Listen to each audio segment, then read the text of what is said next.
আমি আশা করি নরেন্দ্র মোদীদের এই নফরত আর ঘৃণা ছড়ানোর যে অপচেষ্টা, বাটনে का जो कोशिश, ধর্মীয় মেরুকরণ তৈরি করার যে প্রচেষ্টা, তা ভারতবর্ষের মানুষ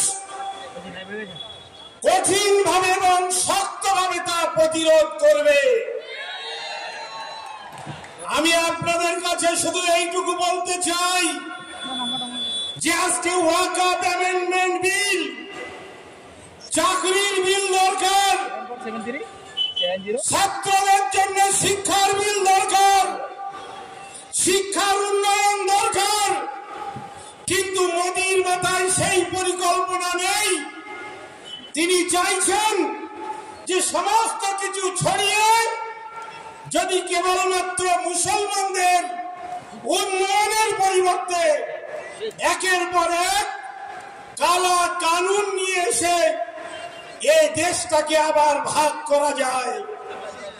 এ দেশ নরেন্দ্র মোদীদের নয়, এ দেশ আদিত্য যোগীদের নয়, কাগজ তাদের নেই, কিন্তু তারা মুসলমানদের কাছে কাগজ চায়। ছবন দাস বলেছেন এই কলকাতা কর্পোরেশনের দলিল চাইলে পাওয়া যাবে না, মহাকরণের দলিল চাইলে পাওয়া যাবে না, কিন্তু রাজভবনের দলিল চাইলে পাওয়া যাবে, কেননা সেটা ওয়াকফ সম্পত্তি। আমি দায়িত্ব নিয়ে বলছি সেই দলিল আমি দেখাতে পারি। আজকে মসজিদগুলোকে চ্যালেঞ্জের মুখোমুখি নিয়ে যাওয়া হচ্ছে। সেই চ্যালেঞ্জ প্রতিহত করার জন্য নরেন্দ্র মোদীদের বলছি, ঘরের মধ্যে সভা করে নয়, পার্লামেন্টের মধ্যে নয়, রাজপথে দাঁড়িয়ে বলছি লড়াই ইনশাআল্লাহ হবে এবং সেই লড়াইয়ের শেষ পর্যন্ত আমরা লড়ব। আমরা ভারতবর্ষের যে সমস্ত ধর্মনিরপেক্ষ রাজনৈতিক দলগুলো আছে তাদের কাছে এইটুকু আবেদন রেখে যেতে চাই যে লড়াই আপনাদেরকেও করতে হবে পার্লামেন্টের মধ্যে। অনেক রাজনৈতিক দল বলছেন আমরা বৈঠক বয়কট করব, আমরা ভোটাভুটি বয়কট করব। আমি এই রাজনৈতিক দলগুলোর কাছে অনুরোধ করব, আপনারা বয়কটের পথে যাবেন না। হক কথা, নরেন্দ্র মোদীদের সংসদীয় যৌথ কমিটির সামনে বলিষ্ঠভাবে আপনারা বলেন আমরা আপনাদের পাশে আছি। আমি একই সঙ্গে বলতে চাই সংসদীয় কমিটি খুব শীঘ্রই কলকাতাতে আসছেন। আমরা বিভিন্ন মুসলিম অর্গানাইজেশন যৌথভাবে তাদের সঙ্গে কথা বলার জন্য চিঠি দিয়েছি। আমি জানি যে তৃণমূল কংগ্রেসের যারা সাংসদ তারা বলেছেন তারা বৈঠক বয়কট করবেন, কিন্তু মুসলমানরা বয়কট করবেন না। মুসলমানরা যে কথা বলবেন সে কথা হক কথা, সে কথার দলিল আছে, সে কথা সাংবিধানিক যুক্তি আছে। তাই আমরা সংসদীয় যৌথ কমিটির চেয়ারম্যান এবং তাদের কমিটির সদস্যদের কাছে আমরা আমাদের কথা বলতে চাই।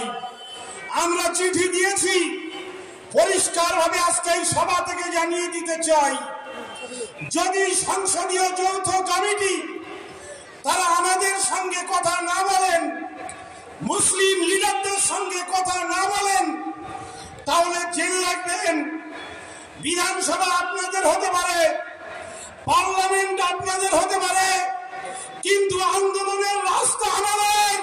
এই রাস্তা থেকে কেউ আমাদের হটাতে পারবে না।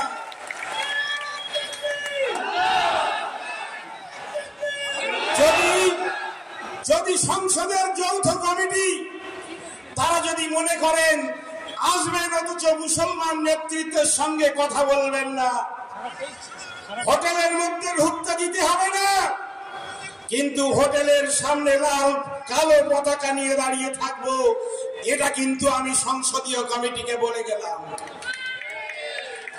আমি জানি সংসদীয় কমিটির চেয়ারম্যান তিনি কর্ণাটকে গিয়েছেন কাদের সঙ্গে কথা বলতে?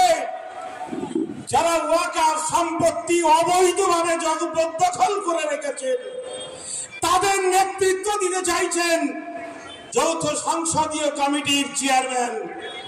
যৌথ কমিটি বিজেপির হয়ে কাজ করছেন, ওয়াকাফ সম্পত্তি যারা দখল করে রেখেছেন তাদের দখলদারিকে বৈধতা দেওয়ার কাজ করছেন।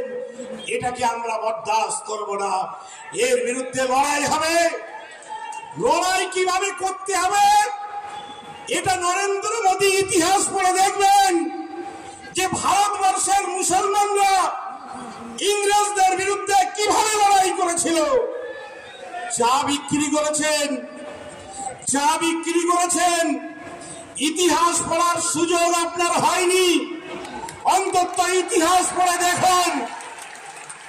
এই দেশ স্বাধীন করার জন্য, এই দেশ ইংরেজদের হাত থেকে বাঁচানোর জন্য মুসলমানরা কিভাবে লড়াই করেছে একবার ইতিহাসগুলো বিকৃত করার আগে সঠিক ইতিহাসগুলো পড়ে দেখুন। হ্যাঁ, তাই লড়তে হবে। আমরা খুব শীঘ্রই আজকে জামাত ইসলামী হিন্দ সব থেকে প্রথমে রাস্তায় নেমেছে।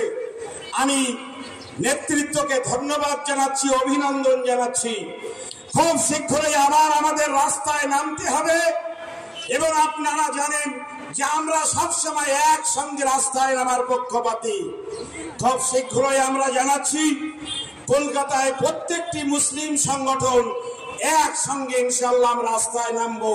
সেদিনও আপনারা আসবেন এবং কলকাতা দেখবে যে ওয়াকাফ সম্পত্তি কাদের। কলকাতা দেখবে যে ভারতবর্ষের সংবিধান নিয়ে, সংসদ নিয়ে, মসজিদ নিয়ে, মাদ্রাসা নিয়ে, কবরস্থান নিয়ে, ঈদগাহ নিয়ে শেষ কথা কে বলবে সেটা কলকাতা দেখবে ইনশাআল্লাহ। আসসালামু আলাইকুম।